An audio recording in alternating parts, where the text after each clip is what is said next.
Je peux leur demander si ça marche.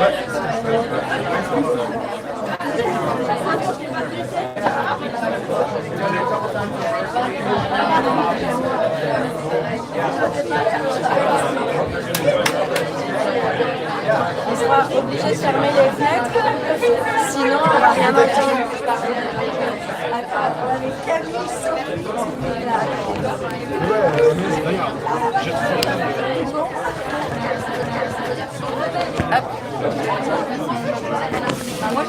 Hi guys.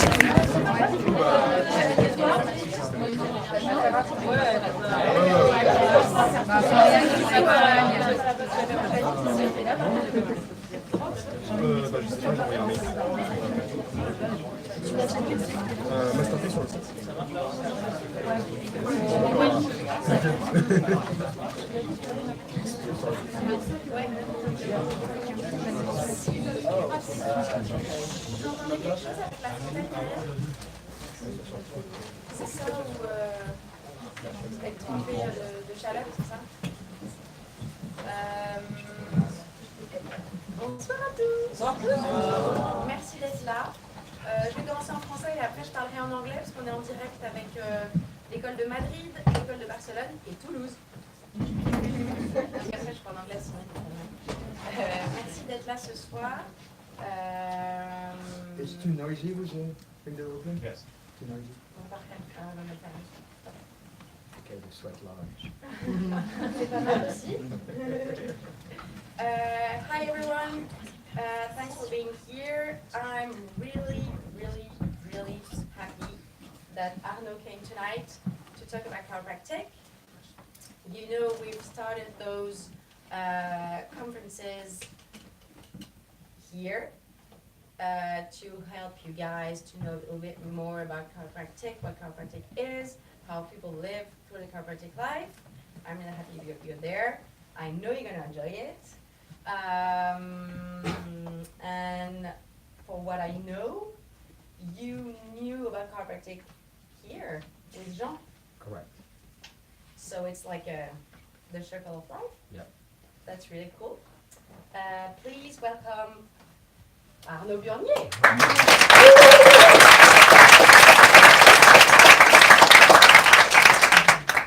How many of you have a hard time understanding English? Raise your hand. It's great, so I'll do it in Russian. So, as Elodie mentioned, it all started here. And when she invited me to speak here, she asked me, I asked her, what should I address? And she said, just talk about your journey in chiropractic, and through it, weave an understanding of the philosophy and the principle and the way that we live in chiropractic. So it all started here in 1973. And it's truly amazing to me that I'm back here 45 years later.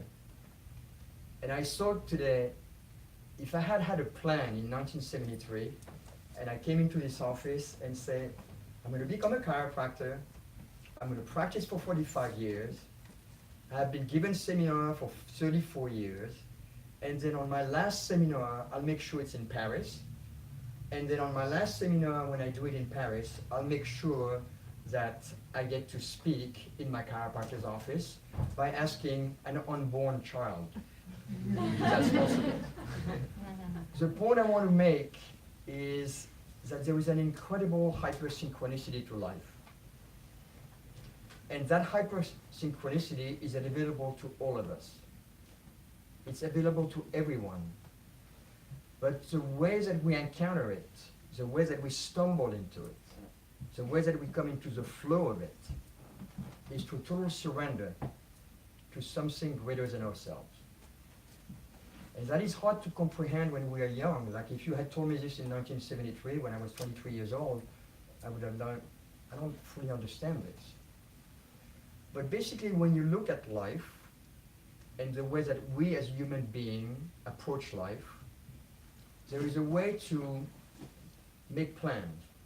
And I think most of you probably understand now that making plans don't always turn out the way that you had them. what he said is that you have your plan, and then there is, in quote, universal plan or God's plan. And the two usually don't align.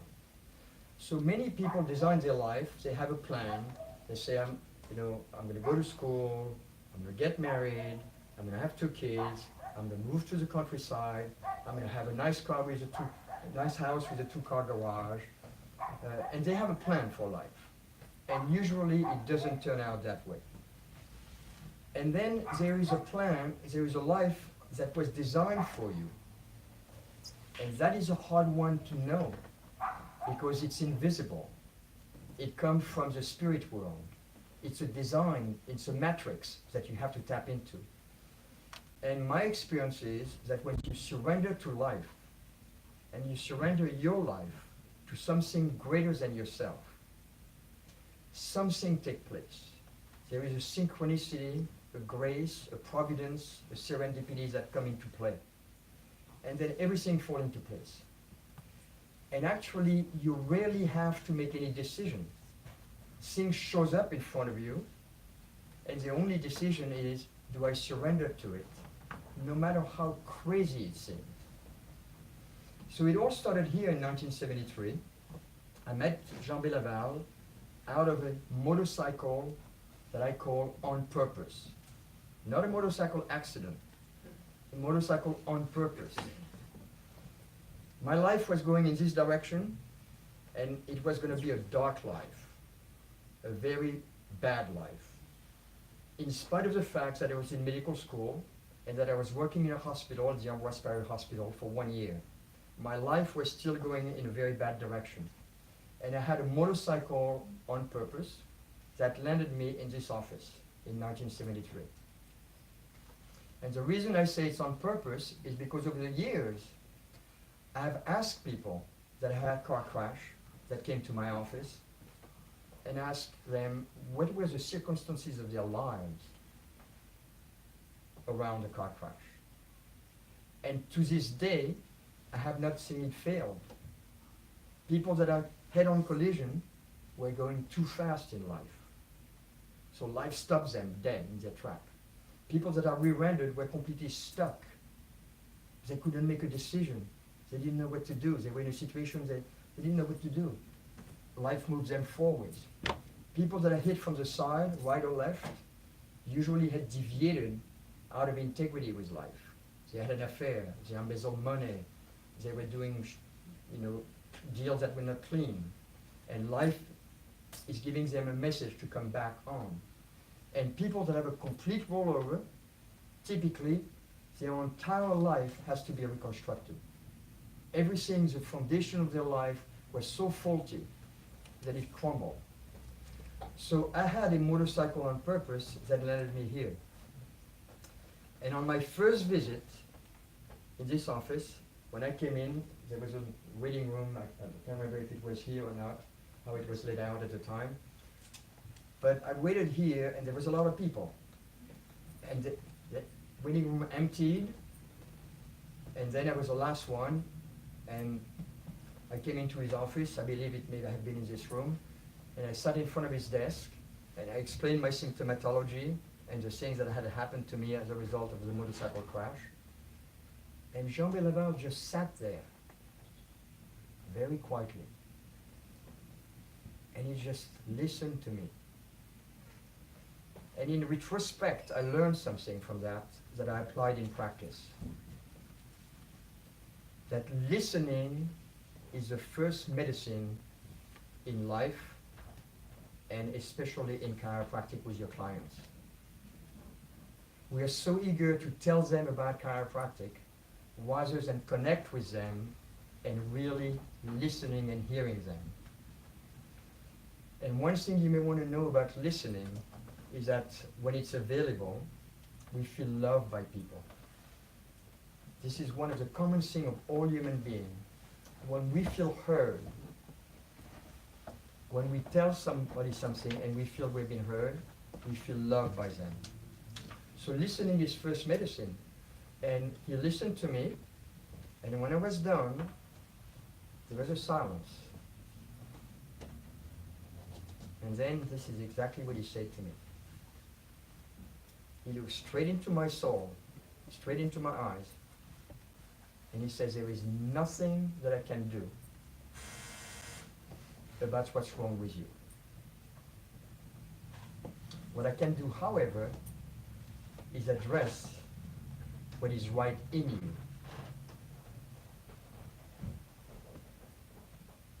Then there was a silence. And then he said, you cannot fight darkness. You must turn on the light. You cannot fight disease. You must turn on life. If you really listen to those 3 sentences, that was a complete communication that he gave on his first visit. You'll realize the profoundness and the truth of it. You cannot fight darkness. If we turn on the light, turn off the light in this room, we can shove the darkness out. The only way to take it out is to turn on the light. And in 1973, that idea that you had to turn on life in people, that you have to turn on the light in people, was a very novel idea. Because everything was about symptoms, sickness, and disease. And I came from a world with 2 years at René Descartes Medical University, which was right down the street, Rue de Saint-Père, and then a year at the Ambroise Paré Hospital working in ear, nose, throat, and stomatology in a cancer service. And all I saw is human resources, financial resources, technology being applied on people that were so sick that they were already in the human junkyard or 1 foot in the human graveyard. And this man came with the idea, address the well, the source, the spring of life in people. Be proactive. And in my relationship with him, he started to share that for him, chiropractic was, in quote, and this is very appropriate for the French people, the Cousteau society of the internal environment. That chiropractic really revered the body, honor and respect the body, and have reverence for the body. So that was a novel idea. And I developed a friendship with him. I watched him in his office, and I knew on that first visit, when he said those 3 sentences, that I was going to do what that man was doing. And I knew that I was going to go to school, wherever it was. So I decided to go to school in the United States. And he told me, if you're going to go to school and study chiropractic, you have to go to Sherman College. So I flew from Paris, France to Spartanburg, South Carolina in 1973 and arrived to find out that I had a phone number in my pocket. I had never seen a brochure. I had never filled in an application. And when I arrived in Spartanburg, South Carolina, there was no school. So can you imagine yourself at 23 years of age, you go to a place called South Carolina, which you may not know as French people, which I didn't know back then because it sounded so beautiful, South Carolina, like Caroline du Sud. I mean, it doesn't get more romantic than that, right? I got there, and it is a back country, retarded place in the United States in 1973, with bigotry, with racism. It was the Deep South, what they call the Deep South. And there was no school. There was an idea of creating a school. And the reason I brought that forth is because I follow my gut and follow my instinct and did what my heart told me to do in spite of everything that my parents, my friends, my colleagues at the hospital were saying, don't do it. And I did it. And then, over a period of months, more and more students came into Spartanburg, South Carolina, and they created the school. And they opened the school. And I ended up having the best education in chiropractic than anyone could ask for. Because the people that taught me were taught by B.J. Palmer. So there was a direct lineage from the very top master to my school.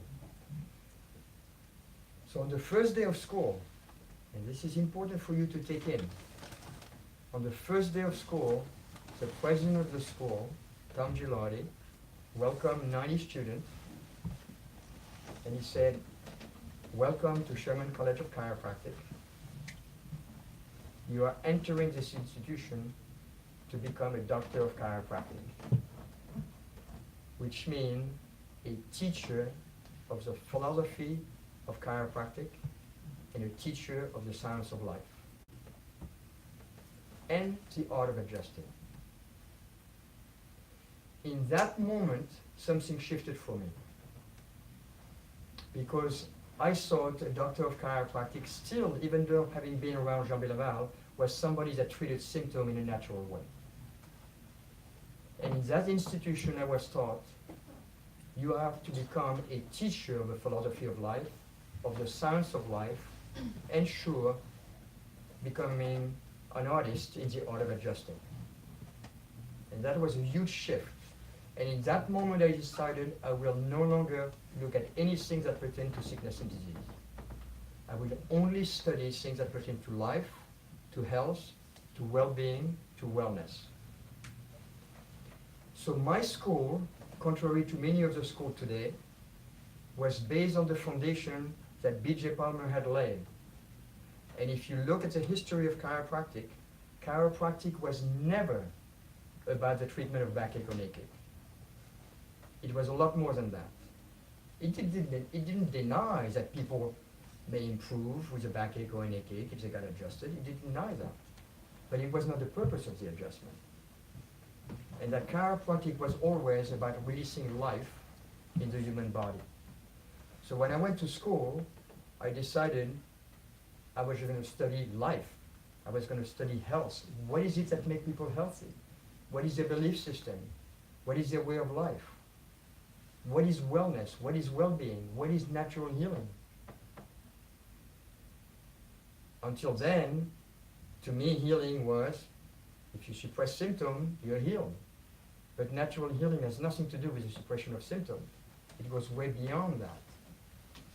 So it shifted my entire perspective. And then I was in school,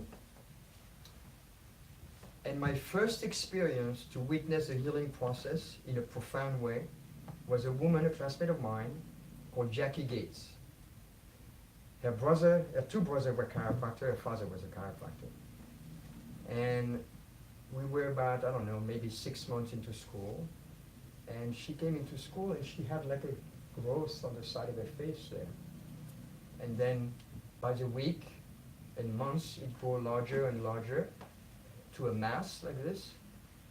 And then this mass started to hang with what is called a stalk, which is like a piece of flesh, and this thing was hanging down. So it was interesting because our school was very divided, very much like most schools are today, where a segment of the student body embraced a new idea, a new paradigm, a new philosophy, and another part is holding on to the old and to the medical model that they're born, raised, socialized with. And there is kind of a slight conflict. So in my class, the people that were really embracing a new perspective, chiropractic, would say, interesting, let's see what happened. Which is easy to say when it's not their own body. You know, to say to somebody, you know, you have a mass here and it's forming a stalk, and say, hey, let's see what happened, it's interesting, let's watch it. And the other part was saying, you're crazy, you got to go to the hospital, you have to biopsy, and so on. And Jackie Gates came into school on a Monday, and this thing was gone. And it had been dangling like this for weeks. It was gone. So half the class said, oh, you went to the hospital and had it lanced. She said, no, I was actually taking a hot bath, and this thing fell off. That was my first witnessing of the power of the body to heal in reality, the true witnessing of it. It started to change my perspective on what was happening, because we were being taught about innate intelligence, the wisdom of the body, the design of the body, the architect of the body. And the way they approach physiology, anatomy, pathology, neurology, biology, biochemistry in my school was not just to memorize those things, not just to know the name of the muscle of the bone, but they approach it from a very spiritual place. Look at the femur. In size and weight, there is no metal that can match its flexibility, its strength. What is the mind that designed the femur? What is the architect of the femur? What is the architect of the kidneys?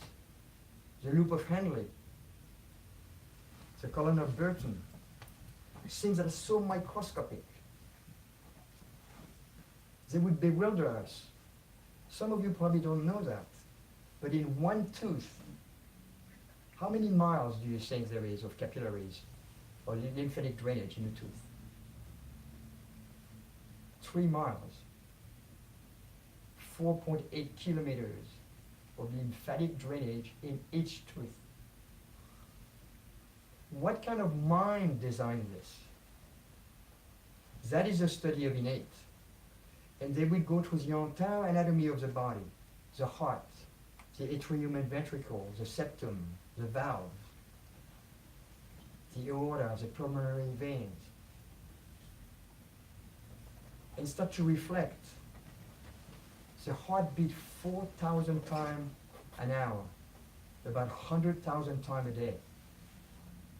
On the average lifespan, 2.5 billion times in life. What kind of mind designed a muscle that doesn't need repair, that self-regenerates, that has the power to propel blood flow through the body, and beat 2.5 billion times on the average lifetime? So that's how we were exposed. So when I watched Jackie Gates heal, I was like, this is real. The stuff they're teaching us is real. And then a few quarters passed by, and something extraordinary happened. There was 2 guys in my class. They were twins, Art and Alan Berman. And one of them worked, actually both of them, including me, with me, work in a steakhouse called the Sizzling Steakhouse in Spartanburg, South Carolina. And some of you that are from the South or the United States know of those steakhouses. And they were short order cook.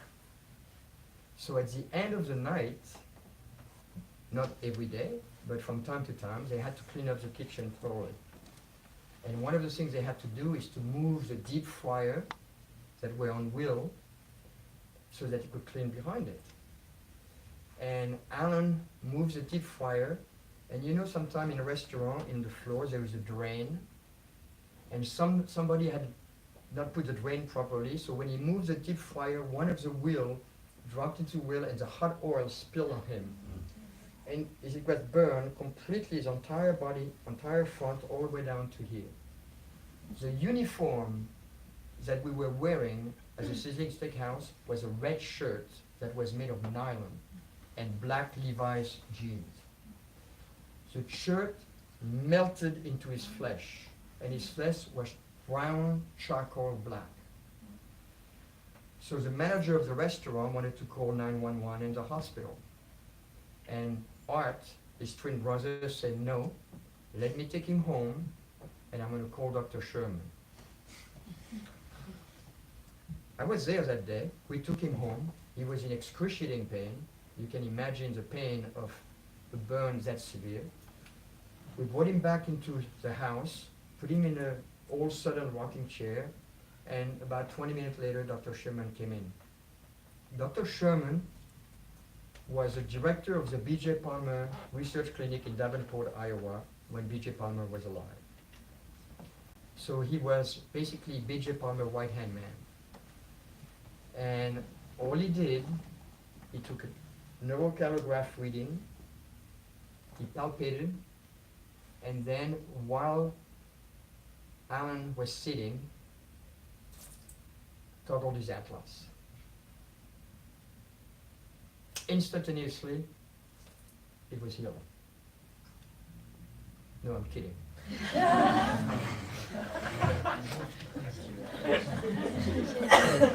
but you know what took place? What took place is that Alan said that the pain level dropped dramatically. No one at the time, no chiropractor, had any understanding of what might have taken place. And it is until Deepak Chopra wrote a book, Quantum Healing, that we understood that from being startled by the hot oil, he subluxated the atlas, it affected the pathways, the neurological pathways, and as a result, the amount of endorphin released by the body was restricted. And once the atlas was cleared, there was a discharge of endorphin in the body and the pain level dropped dramatically. We watched Alan heal over a period of months. He would sleep in that rocking chair, just go to the bathroom and go back there, and we would go up to school and help him with the study. Over months, we saw this whole thing heal, and when it was done, there was barely a scar. And he practiced in Pittsburgh, Pennsylvania. If you're there, you can go see him, and there is barely a scar on his body. So that was my second witnessing of the healing process. And then there was many other things, little things, people with an abscess on, they had mashed their thumb and there was an abscess and you could see the thing healing and the pus being discharged. So it became obvious that the body had an incredible capacity to heal. And then while he was in school, there were couples in our school, and sometimes a couple became pregnant. And we applied chiropractic philosophy to the pregnancy and to the birth process. And what we saw is beautiful, beautiful births. Whereas in 1973, 74, 75, 76, in Spartanburg, South Carolina, the bulk of the population were birthing their children in hospital. And when you would go to a mall and you look at the Southerners carrying their baby or pushing their baby, those babies were white, they were pale, if they were 2 months old, 6 weeks old, they were virtually lifeless. Whereas the chiropractic kids they had a color to their skin, they had a vibrancy to their eyes, there was light in their eyes, they were responsive to eye connection, and it was amazing to see the difference. So while I was being a student, I started to witness how we apply chiropractic philosophy to life, because it's defined as a philosophy of life and health and things natural. And certainly birth is a natural process. So we witnessed all of those couples over the period of 4 years of study, giving birth beautifully, sometime in darkness, by candlelight, sometime in their home, but in a very intimate setting, and then beautiful babies coming out. So it was a big change. Then what took place as we progressed through my school is that they started to bring in the pioneers.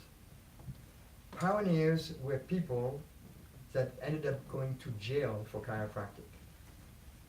Now many of you may not know that, but 3,300 chiropractors went to jail in the 1900s.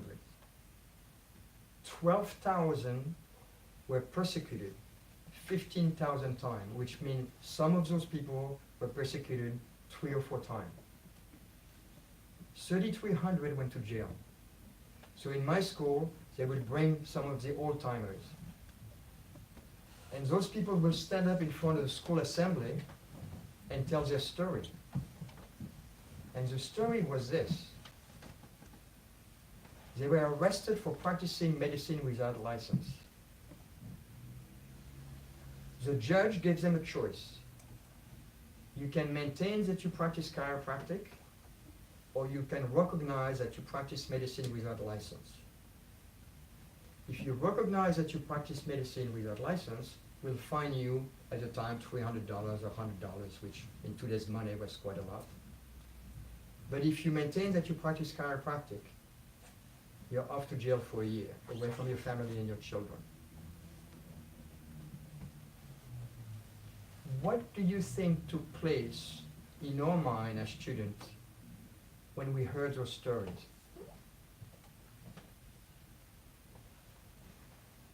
The first thing that took place in my mind is, would I go to jail for chiropractic? The second thing that took place in my mind was, what is it that those people know, are in touch with, understand, that I might not understand, that would cause them to go to jail? Willingly, because they had a choice. So it was willingly. What is it that they understood? When you look toward human history, what are the situations in which human beings went to jail willingly? Try to reflect on that. People always went to jail willingly for a principle which is invisible and intangible. They went to jail for love, for justice, for equal rights, for nonviolence, for anti-apartheid, always for a principle that is invisible and intangible. Those people went to jail for a principle called life, the life principle, which was intangible and invisible. No one would go to jail thinking, you know, chiropractic is great for backache. I think I'd go to jail for that. I think chiropractic is a great treatment for different ailments. It's a natural treatment for different ailments. I'll go to jail for that. Those people went to jail because a vision and a principle had been imparted to them, and a philosophy had touched them deeply. That's why they went to jail. So faced with this, not everybody in my class, but many people in my class start to dwell into the philosophy. Start to read B.J. Palmer, all of the books. And we form actually, with my friends, what was called the B.J. Palmer Philosophy Research Committee. And at the time in the 70s, you know, people were smoking a lot of weed. So after school, we would smoke weed, read the green books, and talk about philosophy, and start to dwell into the philosophy. And as a result, we became deeply grounded in that philosophy, rock solid foundation. And we got in touch with the principle. And I can tell you that a big percentage of my class, when we graduated from a school that the state of South Carolina did not want to recognize because they wanted to protect their turf. So we graduated from a school that was not recognized in South Carolina, and that was not recognized because we did not want to embrace the CC. Because the CC had already medicalized and stained chiropractic education. So we graduated from a school where we could not practice in any state legally. And a big percentage of my class were willing to go to jail and practice illegally and expose the situation. So over time, West Virginia, Georgia, and Pennsylvania opened. And I practiced illegally for about 6 months in South Carolina, hoping to get arrested. I didn't get arrested. And then I moved to Pennsylvania and started practicing in Pennsylvania. And I'm not making this up, but within a year to a year and a half, my practice exploded. And I reflected many times on what is it that I had that other chiropractors today don't have, and that other chiropractic back then didn't have. What was I given that caused me to have a practice that exploded? I had a vision, a big vision, and I'll share that vision further down the line. I had a big vision for what was possible for humanity. I had tremendous passion. I was deeply in love with the philosophy and the principle. I had great skills. And I was terrified, absolutely terrified of public speaking. But I forced myself to give talks and to share the understanding of the human body, of life, of the natural laws of life, with the people in my practice. And I had talks in my practice. Sometimes I had talks at the beginning with 5 people, then it was 8 people, then it was 3 people, then it was 12 people, then it was nobody, then suddenly it was 20 people, then it was down to 5 people. Every 2 weeks I gave talks, not the same talk, not a lecture, deep, profound talks on chiropractic philosophy. And then suddenly there was 40 people at the talk, back to 30. And then suddenly there was 60 people at the talk. And my waiting room was bigger than this. And then suddenly there was 90, 100, 120 people at the talk. People were down the hallway into the adjusting room. They couldn't even see me.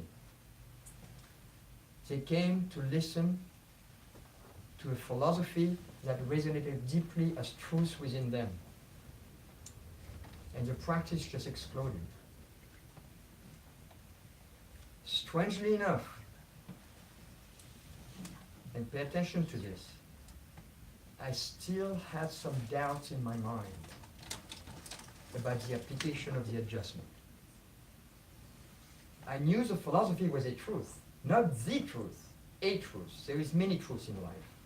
And when you have studied one or tap into one, you recognize it.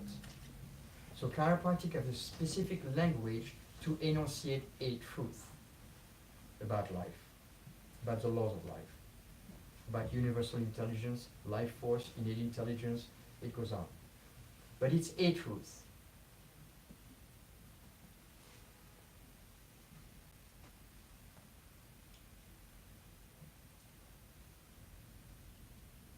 People felt that something resonated inside themselves when I shared those principles, that understanding. But within myself, I still had a slight doubt about the application of the adjustment. Is it really doing what the philosophy is telling us it's supposed to do? Is it really freeing the life force in the human body? Is it really reconnecting the spiritual with the physical, creating that realignment?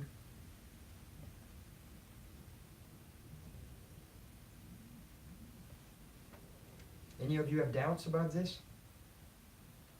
And I realized that such a big part of our profession had doubt, and that's why they actually went into other things, therapies, adjunct, modalities, because they had doubt about what the adjustment could do for human beings.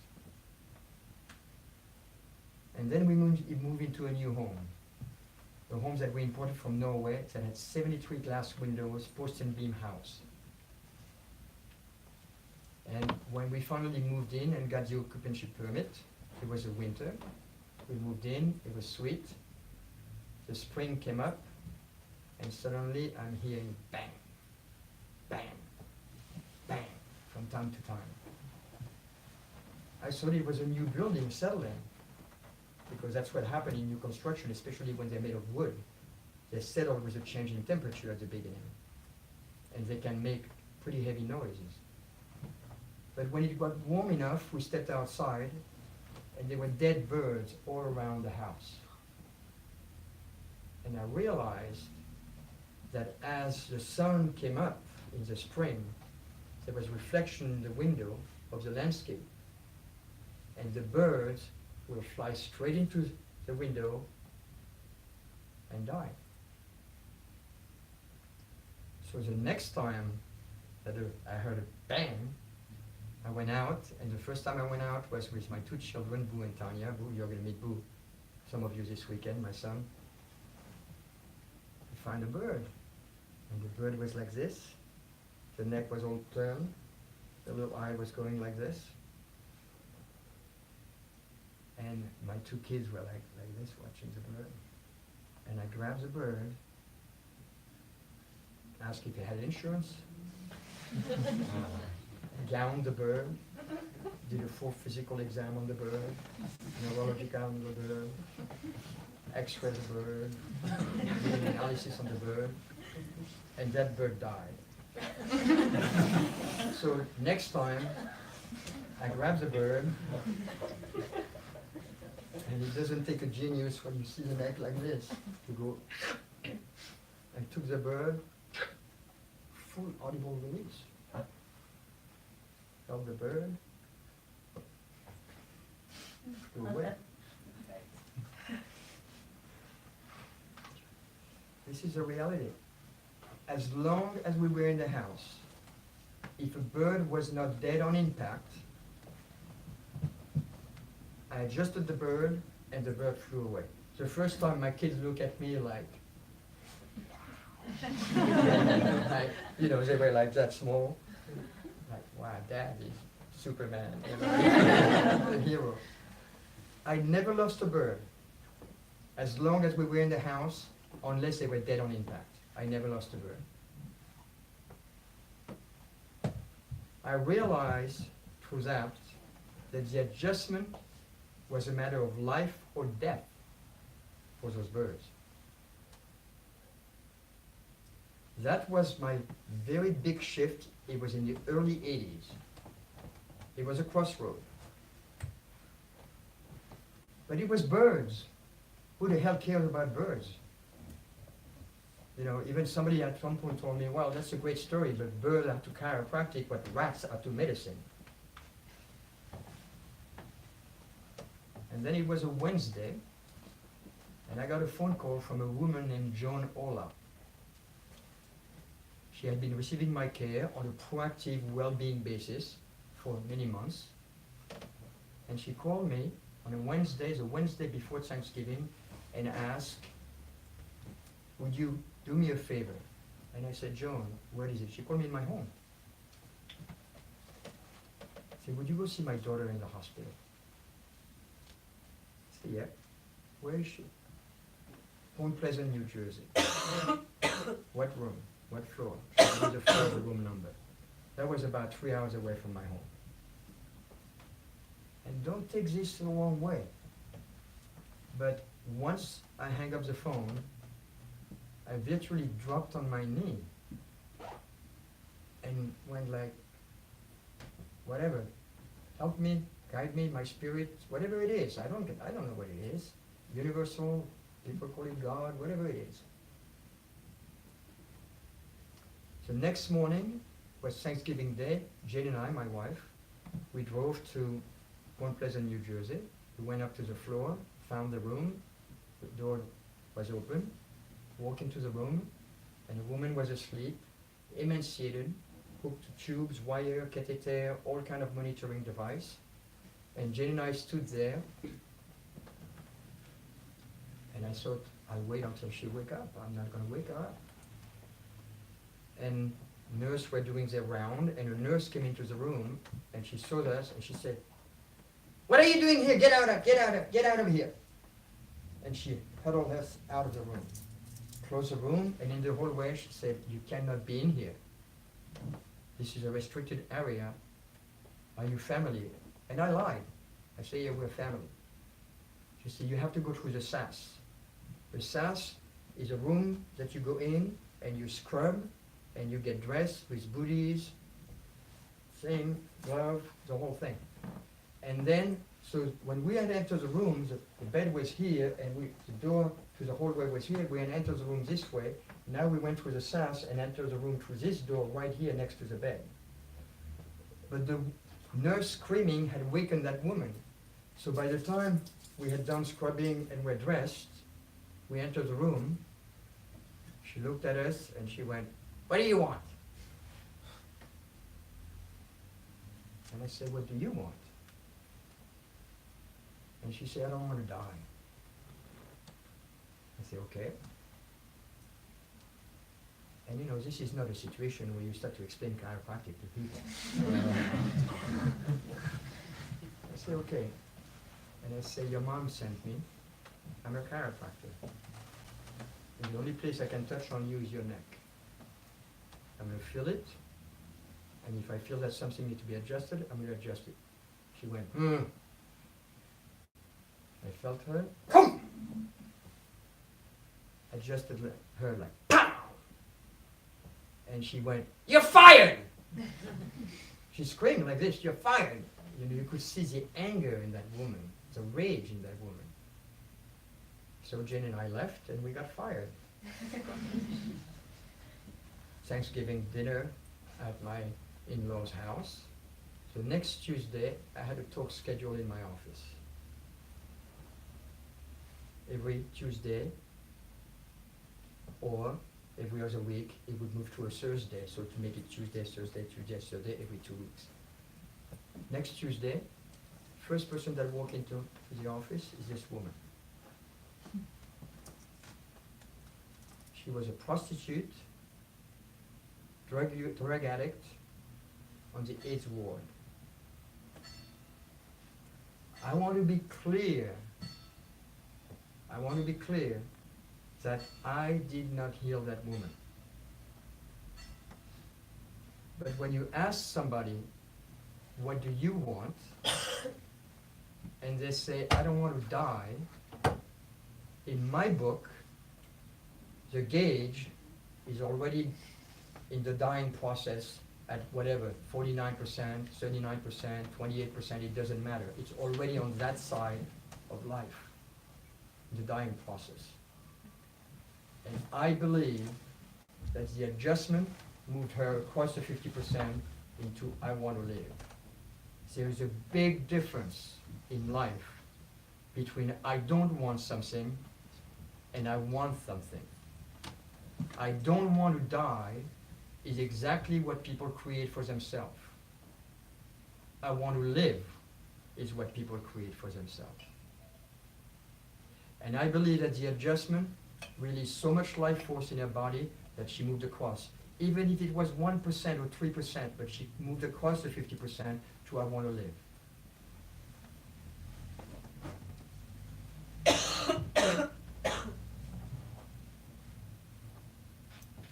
That moment was another crossroad, because now it wasn't birds, it was human being. And then I had an extraordinary thing with a baby, and I don't want to drag it into the story too long. But out of that,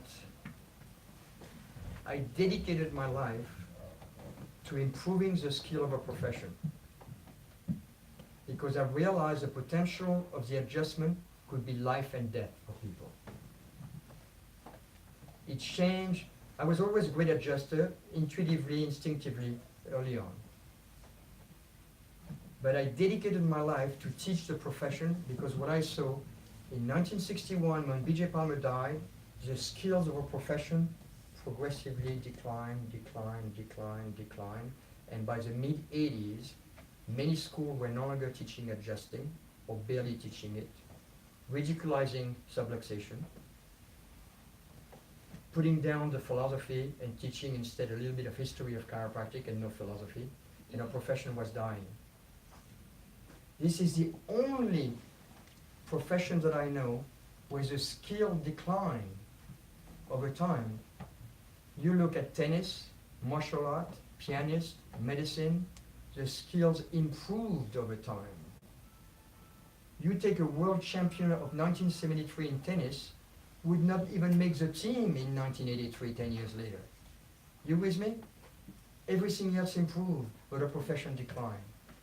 So I dedicated my life. I would practice 5 days a week and then take off on weekend to go all over the United States and teach adjusting in a refined manner. The bulk of my practice through the education that I was doing were young people, babies and children. A woman would not hand you a newborn baby to be checked and adjusted if needed, if their adjustment was brutal or painful. So that's how MLS came about, through those experiences. I want to share one more thing, because it is significant, and it will only touch some of you. I'm very aware in public speaking that some of you, like, oh yeah, whatever, Other people like, oh, interesting. And other people, there is an awakening. There is something that takes place. There is a transmission that happens. And those people usually end up making significant difference in life down the road. But in the mid-'80s, I was giving a seminar in New Jersey, and a woman named Rose Benuccio, during one of my breaks, came to me and said, Arno, we have known each other for a while. She was a CA for 2 chiropractors in New York City. She said, Arno, I want you to meet someone. And I said, great. During my next break, no problem, I'll meet that person. And she introduced me to Donald Epstein, the founder of Network Chiropractic. So we were introduced, the two of us, by a rose. Interesting. A symbol of love, right? Donald Epstein at the time was totally unknown. He had just gotten a divorce, Jewish guy, married to a Jewish woman, and when he uncovered, downloaded network, she was like, oh, you're no longer a doctor, and she was into like the prestige of him being a doctor. So they got divorced, and he was really in a down part of his life, and he just started teaching network. He was unknown, nobody knew him. And by then, I already had a large, quote, constituency on the East Coast. So we connected, and I didn't understand the words that he was saying, because I ended up sitting in one of his talks, and at the time, Donald Epstein was incomprehensible to any human being. Promise. Promise. Imagine putting all of the words that you know in the French language into a funnel, put a blender, and have it come out whatever way it comes out. But there was something so intense about him that you knew he was onto something. So I listened for an hour, and then I went to my room, and I was like, okay, whatever. But then I was in Atlanta, and he was there again, and a woman came to me during a banquet. I was speaking at Dynamic Essential, which is a chiropractic seminar in Atlanta. And a woman came to me during the banquet and said, oh no, I want you to get adjusted by this guy, Donald Epstein, that you met in New Jersey. And I said, yeah, whatever. So I left the banquet around 11 at night, and he was adjusting people. I sat on the table, he adjusted me, and I went to my room, and on my way to my room I thought, what the hell? I mean, what's so special? Nothing is so special. The next day I was giving a talk, and after my talk, he was adjusting again. There was an open table. I sat on the open table, and he came behind me, and I said, Donnie, take me home. I don't know why I said that. That's what I said. I received an adjustment that is undescribable. So the best justice that I can give it to that adjustment is that a rocket was stuck up my rectum, was shut up my spine and exploded in my brain, and then pulverized my body with white light. There was no perception of my physical being. My whole being was pulverized by white light, transmuted by white light. I knew something profound had happened. I became silent. Through gesture, I managed to handle my keys, to have a student get my luggage out of the room. I came back home. My wife, so I flew back home, totally silent, everything totally silent. I came back home. My wife had made a dinner. I took a bite of the chicken.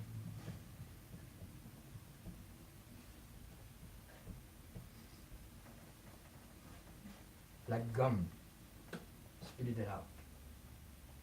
I realized that in that state of being, I couldn't eat meat. And I realized that being a vegetarian came from the inside out, not the outside in. Then I went to bed in the middle of the night, and I know this is going to sound crazy to some of you, and I don't care. because you cannot take someone's experience away from them.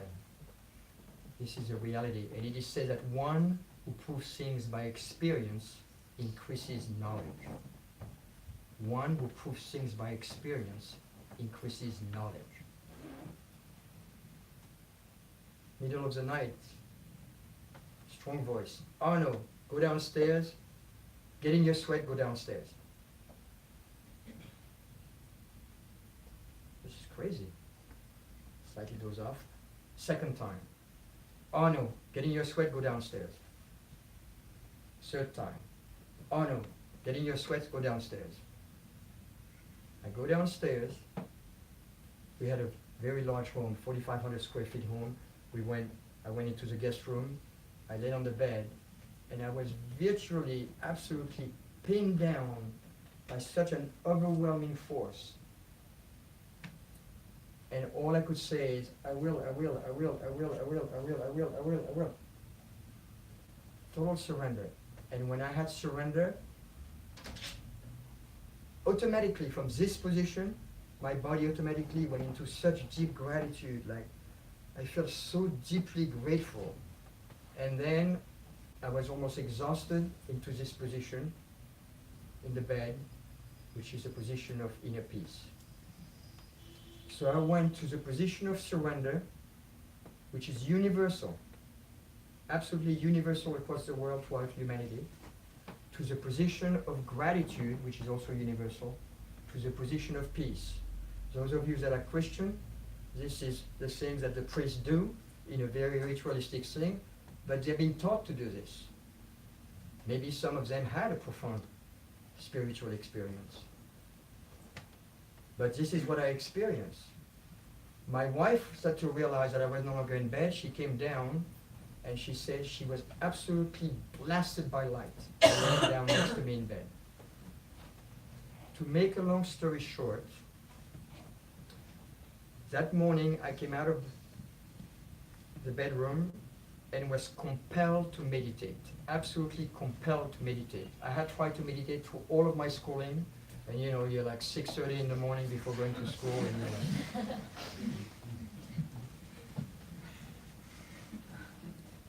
or like, okay, well, when is the 20 minutes going to be over, right? Compelled to meditate. The most profound, deepest meditation. I didn't want to get out of it. When I came out of it, we had recently moved into the house. There were still boxes on the floor, and one box had a sticker, fragile. It virtually leaped into my awareness, fragile. And then there was a booklet from B.J. Palmer titled History in the Making. And that title came into my awareness very profoundly, almost like it jumped out of the book into my awareness. And I realized that the energy that I was holding was fragile, and it was history in the making. I'm going to speed things forward for you.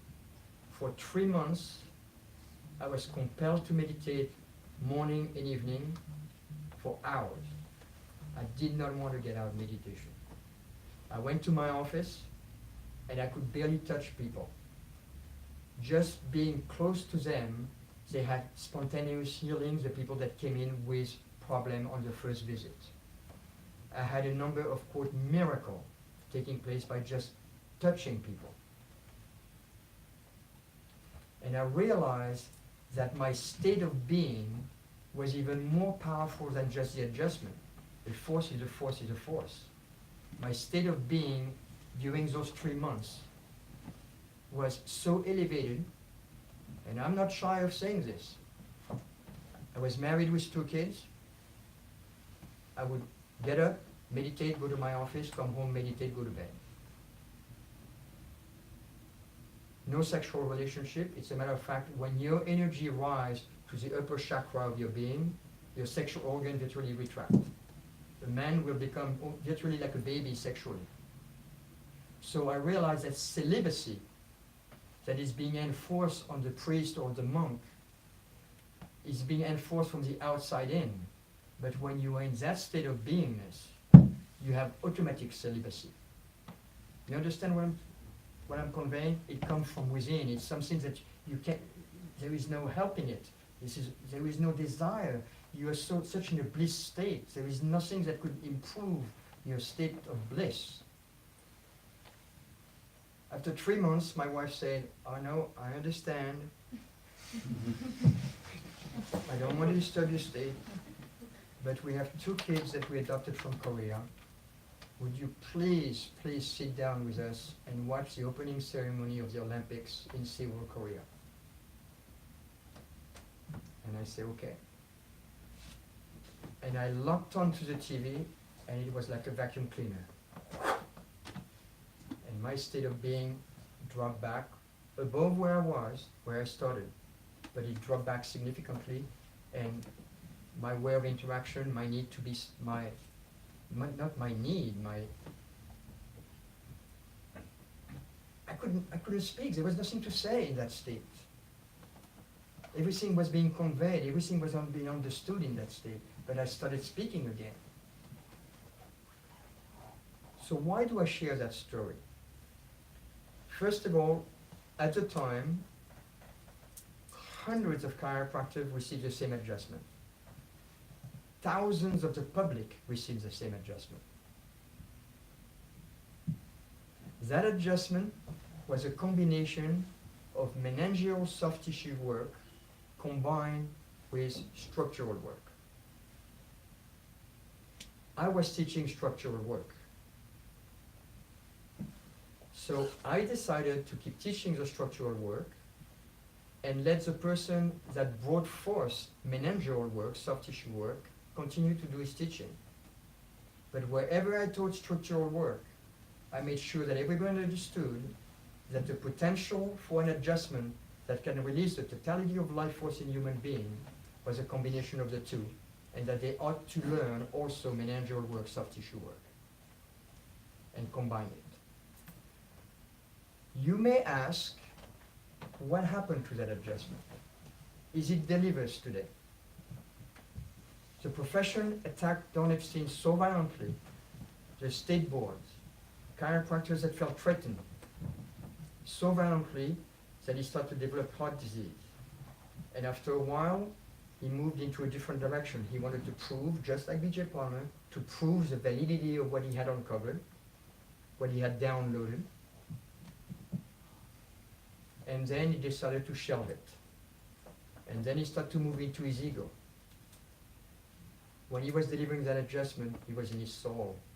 He was in his heart. But being so wounded, having to prove himself to the world, and then, as we know, in all of us, there is the heart, the soul, and the ego. And he moved more into his ego and sometimes back into his soul, but that adjustment was shelved. The reason I share this is because that adjustment shows the potentiality of the art of chiropractic. And it validates the vision of the Palmer. It validates chiropractic philosophy. From that day on, I never had a doubt about the reality of subluxation, less than light in expression, subluxation.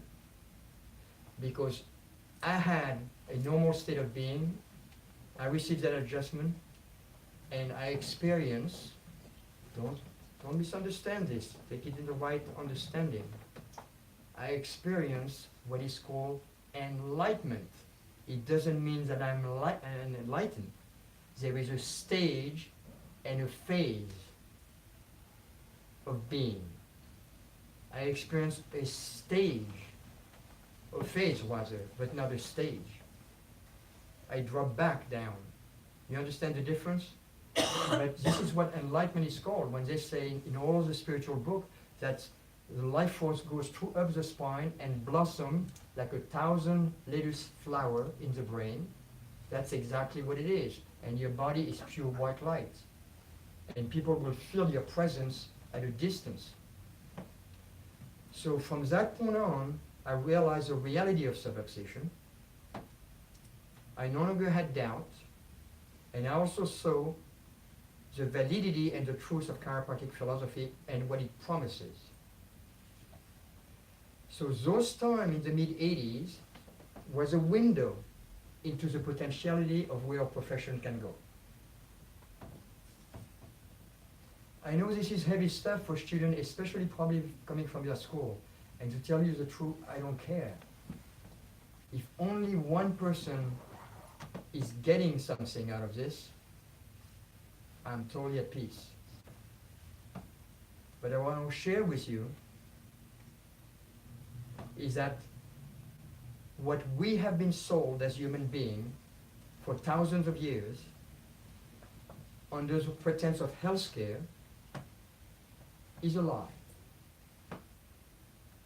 We've been sold a symptom, sickness, and disease care, which has a validity. Don't get me wrong, it has a validity.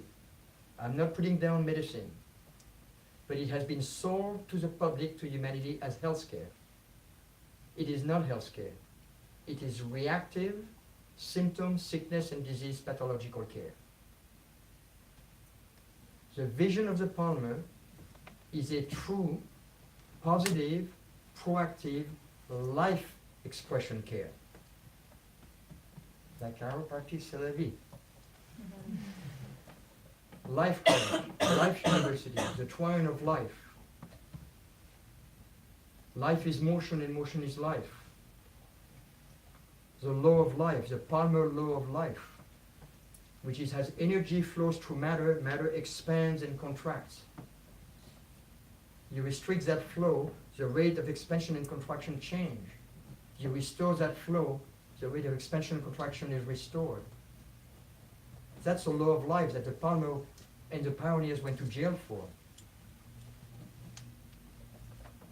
And you go like, what is he talking about? Do you realize that everything that had happened in your life and in this room in the last hours is all expansion and contraction?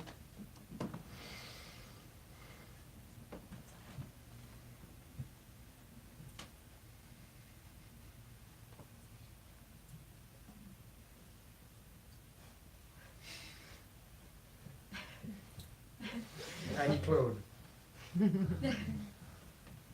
All of life is expansion and contraction, that's all it is, in relationship to the flow of energy in the body. They had a vision, the Palmer. And your choice in life is, after hearing this, is to go, oh, cool, or what is it that this philosophy has that can bring a new paradigm for humanity? My vision is to seed a new consciousness. Humanity does not need another therapy. I guarantee you that. I've been there. I've been in a hospital. 1 year in a very avant-garde cancer service in 1973.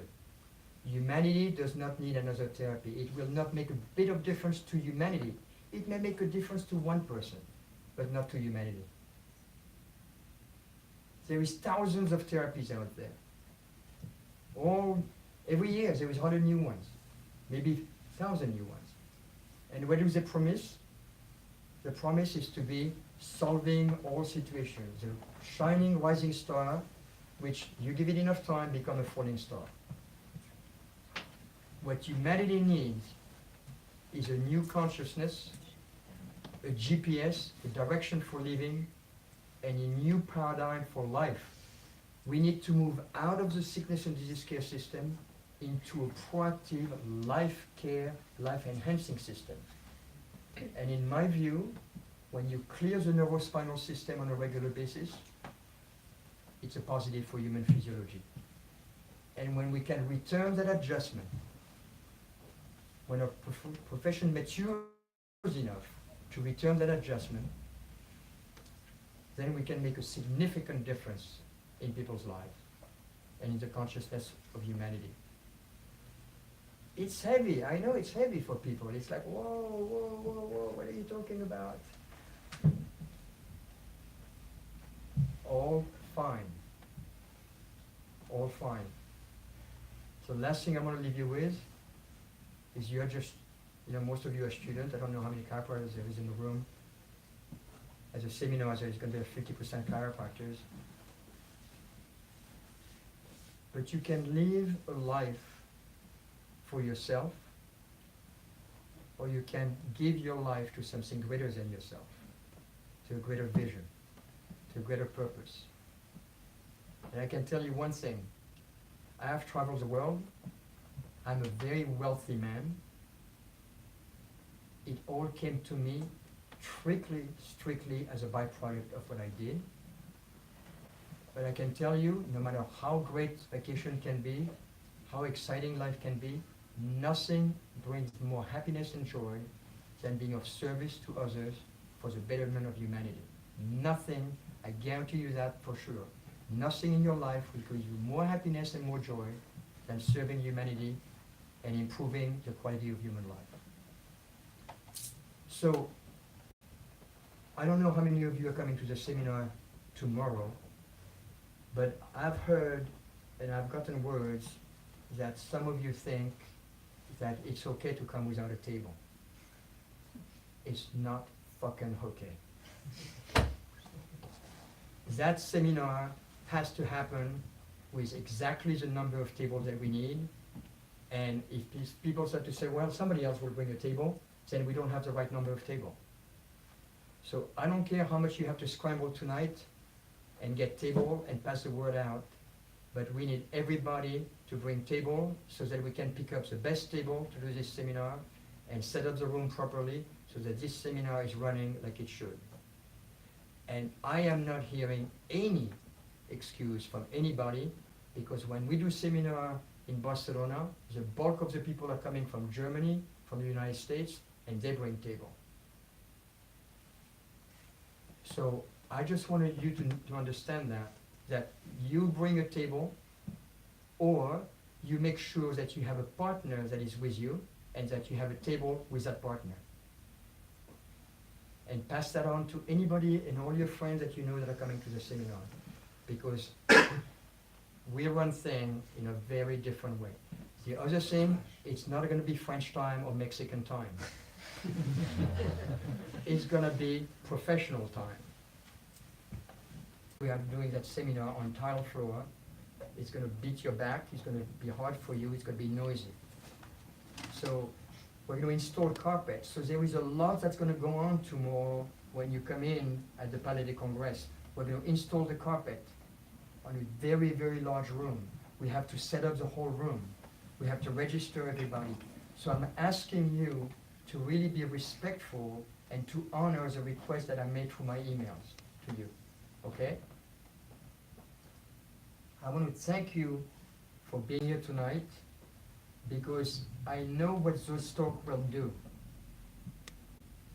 I do talks usually before seminars, and even if there is 10 people, it creates a nucleus in the room, and it changes the field of the room. So your presence tomorrow, whether you think this was all bullshit or not, I don't care. Something has happened, and your presence tomorrow will help the field become harmonious. Because my intention tomorrow is to create integrity, harmony, trust, and understanding into that room. And to create a field that we carry that. And then carry it through the whole weekend. So that's what I'm asking you, and I really appreciate if you would honor that. Elodie, thank you for inviting me. Thank you for bringing groups of students on a regular basis here and helping grow the understanding of this philosophy, which is so beautiful, which the school are no longer teaching, unfortunately. So thank you so much.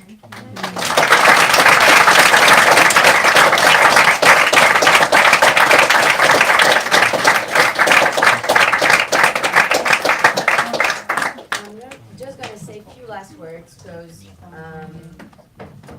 we say that picture worth 1,000 words. Well, experience worth 1,000 of theories. And I was also touched by chiropractic in a way that you were.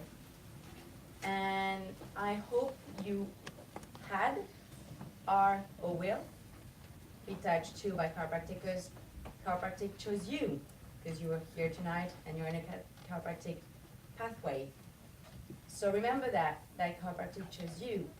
But with that gift comes responsibility and respect and principles. than what he said. And I mean, we are responsible of our profession doing this. We can live it that way, or we can step up. And you are the future of chiropractic, so you'd better step up. And I cannot thank you more for what you've said, because I really, really was touched. Because I'm sure that I'm going to go to jail if I have to. Because I adjust, I do not manipulate anyone, anything, when I'm in my zone. This is really important, and he is a master of a lot of things, including philosophy and adjusting, the art, the science, and the philosophy of chiropractic. So I recommend all of you to go to MLS. It was actually, for me, a revelation.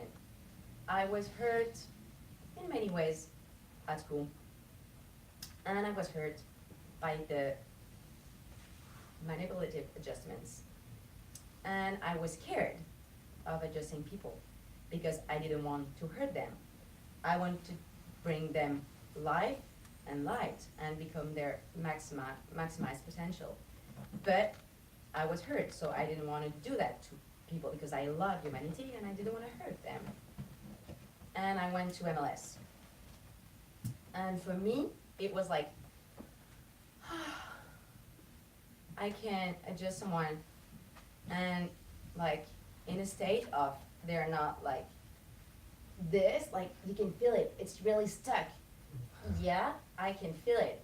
He can feel it too, like it's like this. Then go now and go like boom in something that's stuck in protection. It's, I mean, it was crazy for me. And the first time I was like, okay, this is for me an adjustment, was at MLS. And so it was my first relief, and I started to adjust people.